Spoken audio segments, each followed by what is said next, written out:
Bienvenidos a un nuevo capítulo del podcast Comando de Voz, presentado por el periodista Mario Vilches. Hola, ¿cómo están? Soy Mario Vilches, bienvenidos a Comando de Voz de día lunes. Y hoy me acompaña el señor Javier Macaya, senador por la región de O'Higgins y presidente de la UDI. ¿Cómo está, Javier? Gusto saludarlo. Hola Mario, ¿cómo estás? Muy buenos días. Un gusto saludarte a ti y a todos los auditores para poder conversar de estos temas que están pasando a propósito del proceso constituyente. Sí, pues, nosotros por lo general desde hace aproximadamente unos 3 meses estamos conversando toda la semana aquí con Ricardo Neumann, donde nos ha ido llevando como la teleserie de lo que ha sido el proceso constituyente y vaya que ha estado no exento de cuestiones tan asombrosas que de repente es tragicómico, ¿no? Pero bueno, ha sido parte característico del proceso además. Sí, ha sido mucho, y Ricardo lo vive en términos de primera persona, pues ha estado ahí durante ya casi un año trabajando con los convencionales, viendo como cada una de las propuestas que ellos tratan de impulsar ahí les pegan un portazo. No ha sido fácil, pero bueno, les queda poco porque ya la convención tiene que finalizar su trabajo y lo que corresponde a los chilenos decidir si aprueban o rechazan la propuesta que se hace. Claro. Bueno, para echar en tierra derecha, senador, le quería preguntar, oiga, este fin de semana el presidente Boric lanzó la campaña de Hagamos Historia, que tiene que ver con informar sobre el proceso constituyente ante la elección de este 4 de septiembre.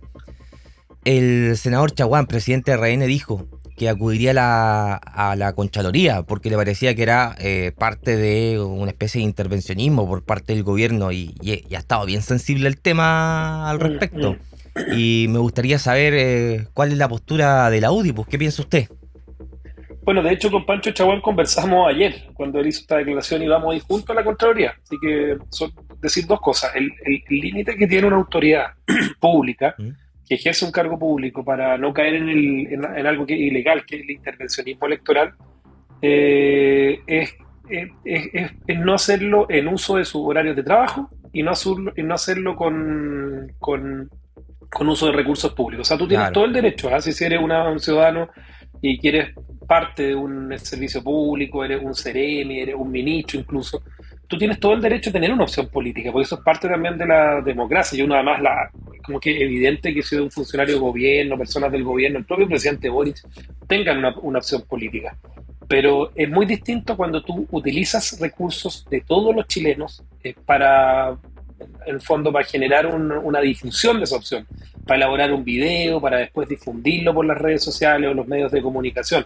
Eso es lo que hoy día se ha transgredido a nuestro juicio, porque lo que se presenta ayer es un video que claramente y nítidamente manifiesta su opción hacia una de las opciones, en este caso sea la opción apruebo. Claro. Y eso es bien lamentable, porque en el fondo lo que uno espera de las autoridades en un proceso como esto es neutralidad, es que no se use el aparato comunicacional, político y económico del Estado para darle aprobación a una opción por sobre la otra. Y es por eso que nosotros tenemos preocupación y es bastante probable que en el transcurso de la jornada de este día lunes estemos yendo a la Contraloría justamente a presentar un requerimiento para que se pronuncie respecto a este video, a este inicio de comillas, la campaña de participación en el plebiscito.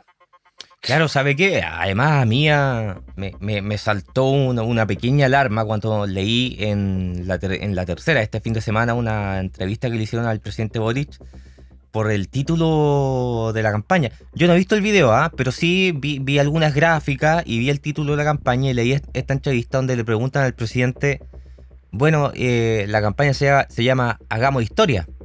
Y le dicen, hagamos historia ganando la prueba.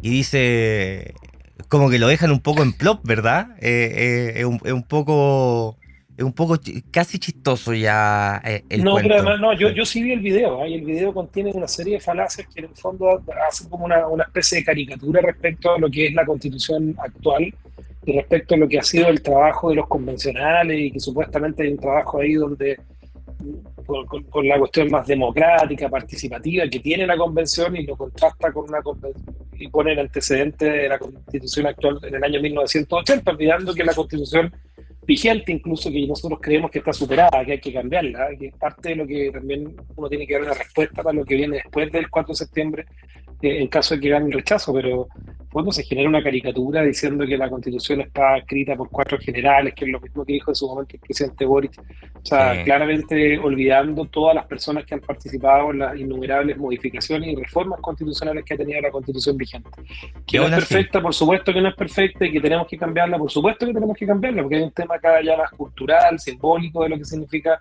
el tema del cambio constitucional, pero eso no significa en ningún caso que tú puedas caricaturizar, que tú puedas impulsar una opción como lo hace el la gobierno en este campaña. video, o sea, la campaña. O sea, esto Mm. es derechamente una campaña que gasta recursos públicos, elaborada por personas del gobierno, y eso obviamente está infringiendo la normativa, y eso es lo que nosotros vamos a llevar a la Contraloría. No, y además hay que considerar que ninguna de las constituciones que ha regido Chile ha sido escrita de esta forma. Por lo tanto, si se va a hacer una comparación, pienso que se debería hacer una comparación con desde 1810 en adelante, porque ni la del 25 ni nunca. O Ninguna. sea, Bueno, entonces, es un claro, poco el sesgo que tiene el video, ¿ah? sí. Unido, no sé, a lo que surgió esta semana también del propio servicio electoral, el instructivo electoral del CERVEL, Mm. donde establecía que en el fondo la opción que era más válida era la de la prueba. O sea, me parece que es bien burdo que desde el gobierno se piense que la gente va a cambiar su opinión. Yo tampoco creo que la gente cambie su opinión y piensen que la convención está haciendo bien las cosas por el hecho de que hagan una campaña publicitaria, de que inviertan recursos. Yo creo que incluso la gente se puede terminar molestando más respecto a lo que significa todo este proceso, empleo de recursos públicos, ya no solamente para pagar el sueldo a los convencionales, a gente como Rojas Bade o algún convencional que puede estar votando desde la ducha, sino que también generar una campaña de difusión de cosas que al final la gente se tiene que informar. Es verdad que la gente se tiene que informar, pero los textos, las redes sociales, la posibilidad de acceder a contenido real y objetivo, conversando incluso con los propios convencionales. Tú hablas del trabajo que ha hecho Ricardo Neumann, Sí. Carol Baum también en la región de O'Higgins, son personas que sin campañas del terror, o sea, sin generar acá una lógica oye, si esto es el apocalipsis si se aprueba o es la bendición si es que se rechaza acá, objetivamente, ¿qué implicancias tiene que un país se transforme en un país plurinacional con varias naciones? ¿Qué implicancias tiene que un país tenga varias justicias? ¿Qué implicancias tiene? No sé, hay muchas cosas que son detalles, el voto de los chilenos a los menores de 16 años, distintos tipos de justicia, la libertad para elegir el colegio donde estudian tus hijos, la posibilidad de acceder a mejor salud en caso de que tú tengas la posibilidad de ir a un médico, un sistema privado, una ISAPRE. O sea, son demasiadas las cosas que están en juego y son demasiadas, la agricultura, ¿para qué decir? Una de Obvio, las sí. actividades más afectadas también, Mario, en lo que significa desde los derechos de agua hasta la propiedad de las tierras. O sea, creo que tenemos ahí una cuestión que sin hacer campaña del terror, así, sin generar una lógica de decir de que, diciendo la verdad nomás, contando lo que está escrito, y eso es fácil porque las cuestiones ya están escritas y están terminando de escribirse. Sí, bueno, y a propósito de el trabajo que está realizando la convención, que ya está en la etapa final, algunos convencionales del Frente Amplio han propuesto amarrar, por así decirlo, las modificaciones constitucionales en caso que este borrador sea aprobado por la ciudadanía, que el Congreso Nacional deba contar con el quórum, el famoso quórum de los 2/3 para poder hacer modificaciones futuras. A lo que muchos, no solamente desde el mundo de la derecha, sino que desde muchos lugares del espectro político han calificado esto como una norma candado. Y comienza a ganar fuerza dentro de este mismo espectro político amplio, especialmente en el Congreso, la propuesta de los 4/7. Sin embargo, esto aún no es votado en el pleno de la convención, tiene que pasar probablemente esta semana. Y me gustaría saber cuál es la opinión de la UDI respecto a, en caso de aprobarse esta nueva constitución, si están dispuestos a, o más bien cuál es la postura respecto a las futuras modificaciones de los 2/3, los 4/7 del Congreso. Yo sé que eso es tema que incumbe netamente a la convención, pero me gustaría saber cuál es lo que usted opina. Mira, a mí me pasa que dentro de las grandes críticas que se le ha hecho a la Carta Fundamental actual, a la actual Constitución, es que ha significado durante mucho tiempo un cerrojo constitucional, que no, la crítica que se le hace en su tiempo a Jaime Guzmán, Claro. y que a pesar de las modificaciones que ha sufrido la Constitución, tiene que ver fundamentalmente con la lógica del cerrojo, con la lógica de la imposibilidad de cambiarlo. Hubo que pasar mucho tiempo para que se eliminaran algunos enclaves como los senadores designados, que impedían en el fondo la posibilidad de realizar modificaciones en materias constitucionales. A Eso fue propósito, cambiando, ¿eh? a Eso fue propósito cambiando. parece que se nos olvida a propósito de que hace poquito teníamos mandatos presidenciales de 8, 6 años, senadores designados y Así teníamos es. sistema binominal, o sea, en verdad ya no estamos regidos por la misma Es que bueno, Constitución. la Constitución, el sistema electoral son las mejores demostraciones de que los cambios sí se han podido hacer, de que la Constitución ha sufrido más de 52 modificaciones y eso es algo real. Pero ya está, o sea, acá en términos simbólicos y de espíritu patriótico y democrático fundamentalmente, Claro. Mario, lo que nosotros creemos es que la Constitución sí se tiene que cambiar, si gana el rechazo. O sea, si gana el rechazo uno tiene que resignificar ese rechazo recogiendo la esperanza de más del 80% de los chilenos que votaron por un cambio constitucional y hay que tener una nueva constitución. Pero no hay que tener cualquier constitución y en eso a mí me llama la atención de que los mismos críticos de que el sistema chileno durante muchos años impedía los cambios porque tenía cerrojos constitucionales de los 2/3 en este caso, bueno, que hoy día esas personas, esas mismas personas que hacían la crítica a Jaime Guzmán, como que se haga un cambio de roles y quieren hacer exactamente lo mismo, quieren generar estos cerrojos constitucionales a la actual constitución. Me parece que es una demostración de autoritarismo, de aprovechamiento de una mayoría circunstancial, que es la que tienen en la convención, por las distintas reglas del juego, por los originarios, escaños reservados en eso, Sí. lo que significó la norma paridad. O sea, me parece que hay una lamentable generación Es que fue de un súper rol. circunstancial además esa Sí, elección, sí, sí. sí, así que por lo mismo creo que ellos tienen ahí bueno, no, como tú bien dices, esto se ha aprobado en comisiones, no se ha aprobado en el Pleno, y yo espero que no se apruebe en el Pleno, porque significa obviamente la demostración de una cuestión más de autoritarismo, de generación bueno, de incapacidad de entender de que esto en el futuro se pueda cambiar.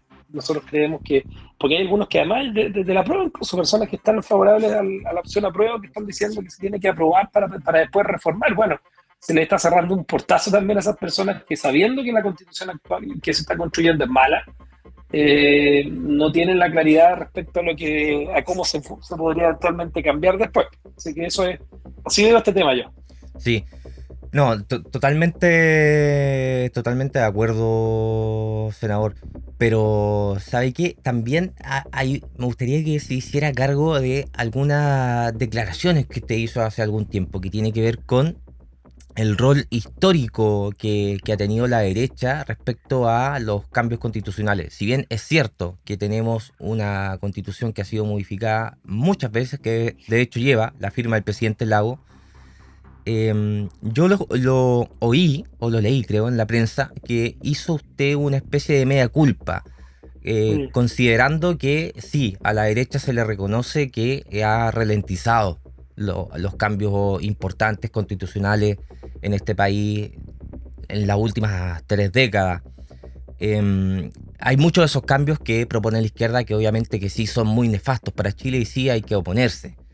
Pero también hay que proponer, también lo decía el convencional Neumann, conversando con él en este mismo programa, porque yo le pregunté y le pregunto a usted cómo hacernos cargo de la desconfianza que existe hacia este sector político para poder realmente que nos crean, por así decirlo, que estamos realmente dispuestos como centro derecha a avanzar en los cambios constitucionales si es que gana el rechazo. ¿Sabes lo que Bueno, pasa, Omar? Sí, lo que pasa es que las confianzas no se anuncian, las confianzas no se publican. No tienes que hacer un anuncio en un medio de comunicación ¿ya? para que se genere confianza. Las confianzas se demuestran con gestos, con voluntad. Y hoy día, parte importante de una nueva generación que está hoy día en la centro derecha, no solo quiere, o sea, sentimos la obligación de ofrecerle a los chilenos un camino a la altura de lo que merece nuestro país hoy día. Sentimos que es importante reconocer de que si bien es cierto, hay cambios a los que nos hemos opuesto durante mucho tiempo, hay otros que se han logrado conseguir a fruto de consensos que también se construyeron en los últimos 30 años, que ojo, que son los 30 mejores años de la historia de Chile en términos de desarrollo humano, de combate a la pobreza, y que obviamente todavía hay muchas cosas que se tienen que ir consolidando, avanzando, tenemos muchos desafíos pendientes. Y efectivamente en el tema constitucional hemos tenido diferencias. Así como la izquierda tiene diferencias en parte en nuestro modelo de desarrollo, en lo que significa, por ejemplo, la libertad de elegir en materia de educación, de salud, libertad real, ¿eh? No una libertad de papel que signifique claro, tú tienes la libertad de elegir el colegio para tu hijo, pero si no tienes los recursos para financiar ese colegio, esa libertad es de papel. Tú tienes la libertad para elegir la salud, pero si no tienes los recursos para financiar una salud de calidad, esa libertad es de papel. Y ahí es donde tenemos que avanzar hacia un Estado social de derechos que permita que la sociedad civil, el mundo privado, el mundo público conjuguen en el fondo en que las personas que no tienen las posibilidades puedan acceder en ciertas cosas básicas como educación, salud, pensiones, fundamentalmente esas tres, de un estándar de calidad razonable para que la educación, que es la herramienta de movilidad social más importante que existe en el mundo, Totalmente. puede significar en el fondo ese combate a la desigualdad. O sea, si es evidente, si un niño nace en una zona rural de la comuna de Santa Cruz, no tiene las mismas oportunidades que un niño que nace en el sector urbano, en la comuna de Vitacura, en Santiago. Y esa desigualdad, la única manera de irla combatiendo, de ir avanzando, es que esas personas tengan las condiciones en materia de educación, que tengan acceso a educación de calidad, que tengan acceso a salud razonable, que no signifique estar esperando 1 o 2 años por una operación, por una cirugía, por una atención de salud, y que bueno, en su vejez tengan una pensión que les permita también salir al menos de la línea de la pobreza. O sea, creemos que y las herramientas que se proponen para eso son muy diferentes desde ambos mundos. Nosotros hemos creído, por ejemplo, que hoy día, yo no sé si tú tienes el dato, Mario, el país gasta más o menos 300.000 pesos mensuales en un niño que va a una escuela pública en Santa Cruz. Gasta más o menos 300.000, 290.000 pesos mensuales. O sea, yo sí le pregunto a una mamá de Santa Cruz, si le paso esos 290.000 pesos, yo te aseguro que quizás tomaría una definición distinta a ir al colegio público donde a lo mejor las condiciones no son muy buenas, donde no se capea un poco de clase, donde los profes no le ponen tanta motivación, y a lo mejor con esas lucas financiaría otro colegio. En la medida ¿y eso qué significaría? Significaría que los colegios tratarían también de pelearse un poco por los mejores alumnos y harían las cosas mejor. Totalmente. Generaríamos una especie de competencia, y no te estoy hablando de pasarle la plata a los papás para que se la vayan a gastar al supermercado, porque es plata que tendría que gastarse exclusivamente en educación, como se hace hoy día. O sea, yo creo que son herramientas súper fáciles de empujar, y quizás nuestro error, como dice Ricardo Neumann, yo creo que tiene razón, ha sido el no generar la razonable fuerza para que la empujemos en términos de que sea ahí, en este caso la izquierda, la que probablemente sea oponer, pero también nosotros podríamos decirle que ellos se han opuesto a esos cambios. ¿Te fijas? O sea, nosotros sí hacemos una autocrítica respecto al tema constitucional, respecto a que quizás este tema lo debimos haber superado con un acuerdo amplio bastantes años atrás, pero hoy día, como te decía, las confianzas no se anuncian tanto, se demuestran con gestos. Y yo he hecho una propuesta concreta en esto que ha sido bien recogida por parte de la centroizquierda y por parte también de la centroderecha, de bajar los quórums. Es decir, estos candados, que lo hablábamos recién a propósito de la convención, de que ellos están proponiendo un quórum de 2/3. Bueno, yo estoy diciendo, no quiero más candados, no quiero que esta discusión sea parte también del futuro de la política chilena, donde se esté reclamando cada cierto tiempo de que, bueno, tenemos un quórum muy alto y hay imposibilidad de ponerse de acuerdo. Por eso, la propuesta que se hizo va en ese sentido, de decir un quórum más bajo, de 4/7, para partir, que permita llegar a consensos más amplios para, en caso que gane el rechazo, podamos cambiar la Constitución y llegar a un gran acuerdo en esta materia,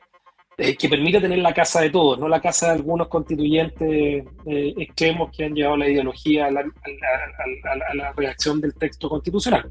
Sí, oiga, senador, ¿sabe qué? Me parece no menor una frase que dijo en esta respuesta, que me parece no menor si uno lo analiza un poco más filosóficamente. Habló de que hay que avanzar en un Estado social de derecho, y que un presidente de un partido como la UDI, un senador en ejercicio hable de un Estado social de derecho, me parece un cambio importante en el discurso. Yo creo que esos también las señales que la ciudadanía también ¿Sabes que lo está que pasa, Mario? esperando. Que Sí. yo no creo que mi diagnóstico, el tuyo, el de personas de centro izquierda, incluso de más izquierda extrema que no están empujando la lucha de clase o la odiosidad entre los chilenos, pero el diagnóstico de lo que significa la marginalidad, las personas que viven en condiciones que no son atendibles no son aceptables para el siglo XXI, son problemas sociales gigantes. Chile tiene problemas sociales gigantes en materia de pobreza, en materia de salud, en materia de educación. Y ese diagnóstico es compartido, o sea, no es que uno que tenga la posibilidad no sé, de tener mejor educación, de tener acceso a cosas mejores por el hecho de haberse educado, por el hecho de provenir de una familia o un origen socioeconómico, que sea ciego de esa realidad, no sepa entenderla. Al contrario, yo creo que para mí es un tema que es la razón por la cual yo estoy en política, pero compartiendo ese diagnóstico de que en Chile tenemos situaciones sociales inaceptables, con personas de centro, izquierda, con personas de todos los sectores políticos, tenemos diferencias en las herramientas para solucionar ese problema. Pero para partir, uno tiene que generar las condiciones desde lo básico, desde lo que son. Cuando tú avanzas en un Estado social de derechos, dice, bueno, pongámonos de acuerdo como país, ¿cuáles son los temas más relevantes? Educación, ok, salud, por supuesto, pensiones, muy importante, vivienda, seguramente también vivienda es uno de los temas más relevantes que tenemos que tenerlo garantizado. Y ahí vamos viendo cómo cada sociedad, cada comunidad va consiguiendo sus objetivos de vida, proveyendo en el fondo la satisfacción de las necesidades más básicas, pero bueno, probablemente en esa priorización después tendremos que preocuparnos de los temas, no sé si el segundo o tercer lugar de la fila, pero cultura va a seguir siendo importante, pero no es igual de importante que educación. Y todo esto en una cuestión que hoy día en un estándar de desarrollo que tiene Chile es relevante, que esto no puede desconocer que la actividad económica, la actividad productiva, la propia agricultura, tiene que ser compatible con el desarrollo del medio ambiente, con el cuidado del medio ambiente, tiene que ser compatible con la sustentabilidad. O sea, Estado social de derecho con una protección del medio ambiente, pero no con un anti-extraccionismo como lo está proponiendo la Convención, porque No, porque casi que se termina la minería, cualquier actividad productiva, y eso obviamente es una cuestión que le abre la puerta de par en par a la pobreza nacional. O sea, no, porque además los derechos sociales hay que financiarlos de alguna forma, po. O sea, bueno, es que eso es. Y ahí tú tienes que tener un equilibrio que muchas veces no se ha visto en la Convención, Mario. sí. Senador, hemos hablado durante todo este capítulo acerca de muchas propuestas que tienen que ver con eventuales cambios constitucionales que ganara el rechazo o ganara el apruebo en estos dos escenarios a los que nos podemos enfrentar y de qué manera la UDI está dispuesta a avanzar con eso. Sin embargo, de todo lo que hemos hablado han sido de mecanismos, de formas, pero no hemos hablado de propuestas. Y ante eso, bueno, una vez más lo voy a tener que citar, ¿ah? Ya parece, parece chiste repetido, pero no es así. El convencional Ricardo Neumann, una vez más en este mismo programa, el día martes pasado, nos adelantó que junto a un montón de organizaciones ciudadanas en las que él ha estado trabajando junto a muchas otras personas de su sector, iban a presentar una propuesta llamada OC, Otra Constitución. Porque, claro, usted ha hablado mucho acerca de propuestas que tienen que ver con mecanismos, pero esta propuesta va justamente en el sentido de contenidos. Y yo creo que es una cuestión importante que la centro-derecha haya realizado. ¿Usted nos podría adelantar de qué se trata algo de esta otra constitución, considerando que ya estamos terminando el mes? No sé si se puede o no se puede. Es que, a ver, yo creo que en el actual proceso, particularmente por la incapacidad que ha tenido la mayoría de las dominantes de la convención de escuchar las propuestas, yo creo que está difícil, ¿eh? En la actual constitución, en la actual convención, perdón. Ya. Después del 4 de septiembre yo creo que eso es lo que hay que hacer. Y en eso con Ricardo coincidimos plenamente. De hecho, con Ricardo nos conocemos hace muchos años, llevamos trabajando en política un no menor número de años. Hemos sido amigos compartíamos el alma mater, somos de la misma curiosamente estudiamos la misma carrera en la universidad y estudiamos en el mismo colegio. La única diferencia es que él es algunos años más joven que yo. Pero es un gran constituyente, ha hecho un gran trabajo y particularmente en temas como los de la cultura, lo que significa que es un ámbito que ha desarrollado mucho Ricardo. Sí, Pero es teatrero. es teatrero, bueno, es actor Sí, también, pues sí, estudió teatro también el hombre. Pero fíjate que yendo al qué de tu pregunta, yo creo que se puede tener una constitución que sea la casa de todos. Yo parto de la base de lo que hemos estado conversando en parte en este programa, que es de que Chile dé la garantía en su constitución a algunos derechos sociales mínimos, pero garantizarlos de verdad, y tener las condiciones socioeconómicas que hagan posible que, por ejemplo, el derecho a la vivienda sea una realidad. Pero no basta ponerlo en la constitución para que sea una realidad, pues mira, usted me imagino que viaja de repente a San Fernando, a Rancagua, sí, vaya por la carretera que va de Santa Cruz hasta San Fernando, y pégale una miradita ahí con harta detención entre medio de los árboles por la línea férrea, y se va a totalmente. encontrar con personas viviendo en carpas, se va a encontrar con personas viviendo en la miseria en esos lugares, que han hecho tomas de terreno, han hecho tomas de la línea férrea, viven en condiciones infrahumanas, que no son adecuadas y no tienen estándares básicos de derechos fundamentales. Oye, sí, Bueno, esas a la gente personas, que se dé cuenta, mira, pero está es que justamente ahí. que se den cuenta, porque esas personas que están ahí, que viven en ese lugar hoy día, vienen de un país que se llama Venezuela. Y en la Constitución de Venezuela está garantizado el derecho a la vivienda. Le preguntan a esas personas por qué se vinieron a Chile y por qué están prefiriendo vivir en la línea férrea, en una carpa, si en Venezuela supuestamente está garantizado en su constitución el derecho a la vivienda. También está garantizado el derecho a la salud. Y pregúntele, no sé si han dado múltiples reportajes de cómo funciona la salud hoy día en Venezuela. Bueno, en Santa Cruz, sin ir más lejos, tenemos una cantidad importante de una comunidad venezolana que conoce, que le ha tocado ver la realidad de su país, se vinieron a Colchagua por esa razón.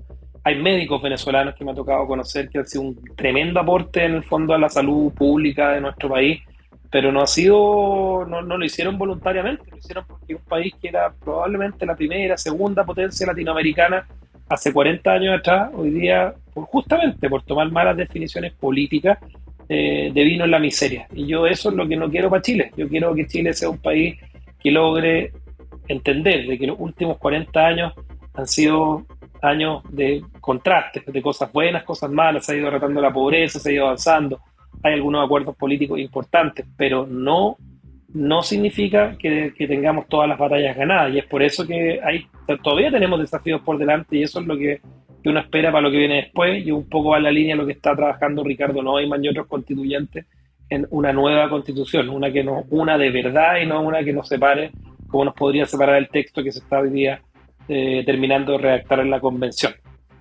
Ya, senador, pero no me hizo ningún adelanto. Hay un pequeño spoiler de cuándo más o menos vamos a tener yo te digo noticias. derechos sociales de todas maneras, quórums más bajos de todas maneras. ¿Ya? Un énfasis en el tema medioambiental mucho más profundo del que tiene nuestra actual constitución. No con anti-extractivismo, pero sí un énfasis en el tema de los derechos fundamentales. Un reconocimiento que está en la actual constitución a nuestros pueblos originarios, que efectivamente tienen siglos de postergaciones, de abusos, y efectivamente hay que hacerle un reconocimiento a nuestros pueblos originarios, pero no tener Un no país tener 12 dividido, países, claro. no tener 12 naciones, pues, no tener, como decía alguna constituyente por ahí, que hay que pedir pasaporte para ir a Temucuicui, No, absurdo. no tener dos justicias, no tener ciudadanos de primera y segunda categoría. Por ejemplo, otro tema que tiene que estar presente en una futura constitución y que algo lo recoge el trabajo que ha hecho la convención, es el tema de la cuarta revolución industrial, el tema de lo digital, el tema de lo tecnológico, el tema de la neurociencia. O sea, hay muchas cosas que sí tienen que estar incluidas en nuestra constitución, en una nueva constitución, una buena, una que ojalá además sea aprobada por la gran mayoría de los chilenos, que vean en su clase política una capacidad de ponerse de acuerdo en un texto que no va a ser para un gobierno. Esto no es para el gobierno de Boric, para un gobierno de derecha o de izquierda. Esto es para los próximos 100 años de Chile, y tiene que servir para gobiernos de todos los signos políticos, tiene que servir para cuando haya transición en el poder, no solamente para un sector político que pretenda perpetuarse durante muchos años en el poder a través de este modelo. Totalmente. Hemos conversado hoy con el senador Javier Macaya, presidente de la UDI, oriundo de acá de Los Placillas, pues. ¿Ah? Así es, Colchagüino. Sí, vos Colchagüino Colchagüino. y de hecho estoy en Placilla ahora. Estoy en este momento en Placilla, Fantástico. así que encantado de conversar Sí. con la radio acá, estando acá, y nos toca una semana bien brava con alto trabajo en el Congreso. Tenemos una semana ahí viendo qué pasa con la convención, que es la preocupación más importante, y bueno, en eso estamos. Oiga, senador, le agradezco que haya tenido este tiempo para conversar con Comando de Voz, porque estamos en nuestra última semana, se acaba la primera temporada, llevamos más de 60 capítulos ya, y esperamos volver dentro de muy pronto para poder seguir conversando. Oiga, esto fue Comando de Voz de día lunes, así es que les damos la invitación para que nos sigan escuchando mañana a través de Radio Santa Cruz, Radio Fusión de Lolol y Radio Felipe FM de San Carlos en la región del Maule, y también por supuesto en todas nuestras plataformas como Spotify, Apple Podcast. Muchas gracias, senador Macaya. Vale. Un abrazo, muy bien. Cuídense. Y un Saludos abrazo a toda la comunidad santacruzana, cuídense mucho. Muy bien, muchas gracias y saludos a todos nuestros auditores. Chao. Comando de Voz fue un podcast de Premonición.cl, presentado por el periodista Mario Vilches y con la producción de Sebastián Pozo. Escúchenos también en comandodevoz.cl. Hasta la próxima.